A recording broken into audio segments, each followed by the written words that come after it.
Hello everyone, Darren here, and on today's episode of WoTC Academy, we are going to be looking at part 2 of the Matchmaking Explained mini-series. In this episode, we are going to be looking more in-depth on the battle tier system, as well as the special matchmaking that goes along with that system, and then, of course, just briefly going over Server Mercy. Now, if you're looking for just a very brief breakdown on the battle tier system, I did that in the previous episode, but again, it's a very brief breakdown on how to figure the tiering system out yourself. It's more focused towards the casual players that just kind of want to know what tiers they may see in a tank of a certain tier. So that's kind of mainly what that video was kind of breaking down for those players. Now, jumping right into the subject here, brief reminder, the battle tiers range from Tier 1 to Tier 11. Tanks with normal matchmaking can get the battle tiers highlighted. I'm going to pop up this chart again for you guys to see as a quick refresher. To find out the battle tiers a given tank tier can get, use the rows. So, like for example, a Tier 5 tanks can get battle tiers 5 to 7.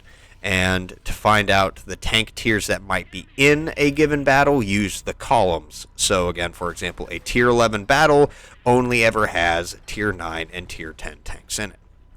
Now, there are two ranges for normal matchmaking. For Tiers 1 to 4, we'll call it LM.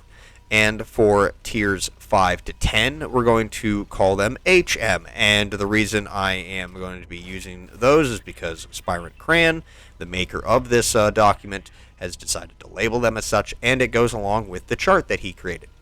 So for the special matchmaking, I'm going to have this chart pop up and follow along with me here. For some tanks, the rules differ. There are good and bad alterations to the normal rules. So for this table that you see on screen now, for the possible battle tiers, you can get equal tier, tank tier +1, and tank tier +2. LM good, again for tiers 1 to 4, is equal tank tiers. In other words, it never faces higher tier enemies. Just standard LM battle tier matchmaking is equal tier or tank tier +1. It's kind of self-explanatory with that. And then LM battle tier matchmaking bad is that you see equal tank tiers, tank tier +1, and tank tier +2, which again, in other words per this chart, can face enemies 2 tiers higher.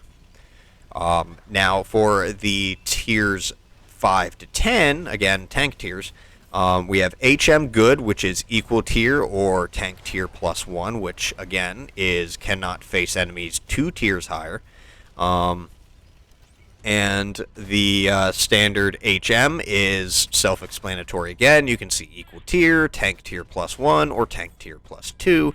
And then, of course, we have HM bad, which is tank tier +1 and tank tier +2, which always faces higher tier enemies. And going back to the previous episode, I mentioned the Lycan, which is a tank that has HM bad matchmaking, where it will never be top tier. It's always going to be facing higher tier enemies. So hopefully that made sense for you guys, and that was broken down well enough for you guys to kind of understand on that. And that will coincide with the next subject of this series, which is kind of going into describing the tanks that have special matchmaking. Now, how do you know if a tank has special matchmaking? Well, the Tankopedia shows this. In effect, the highest possible battle tier. Tier 11 is shown as 10, but there isn't an external information source from Wargaming showing the lowest possible battle tier. As a result, HM bad tanks are not obvious to kind of know that they have the bad matchmaking.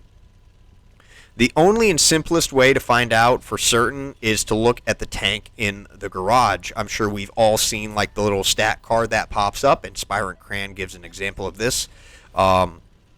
The information box on the right, the stat card, has a play up to tier line near the top below the tank's name. A tank with any type of special matchmaking has a colored line. It's orangish. You can see the pictures below that Spirant Cran has included in this document. For example, the DW2 has normal matchmaking, where it plays up to tier 5. And then, of course, the Panzer B2, which is a premium tank for the German tech tree here, has special matchmaking, where it only plays up to tier 4. Now, that pretty much, again, kind of sums up how you can figure out roughly, as best you can, what if a tank has special matchmaking. Jumping into the next subject of this video is the server mercy. Now, within a given login session, the server allows only 2 battles in a row where the battle tier is 2 higher than the tank tier. If this happens, the server gets merciful, and there's air quotes here, and such a battle is excluded until a top tier battle occurs, usually. And again, that's kind of like written out in a kind of sarcastic way. It's usually that is how it's supposed to happen. Not all the time, so be aware of that. Now, HM bad tanks can upset this mercy rule. Their battles do not build up mercy, and a battle at +1 is counted as a top tier battle. In effect, they act like tanks 1 tier higher with HM good matchmaking. As a result, it's possible to get more than 2 cannon fodder rate games, which aka is bottom tier, in a row, but only if those tanks are involved. Now, again, that pretty much does it for today's episode. This is, again, just kind of going more in depth into the battle tier system and how the special matchmaking works in that system. Of course, again, how to identify if your tank has special matchmaking, and again, just briefly describing the server mercy system as well. If you found this video helpful, hit that thumbs up, and if you want to see more videos like this one, don't forget to subscribe. And if you want to stay tuned for the 3rd episode, where we go into what tanks of each tier have special matchmaking, definitely you want to hit that subscribe button and bell icon for notifications so you are alerted when that episode comes out. But until next time, this has been Darren of WoTC Academy.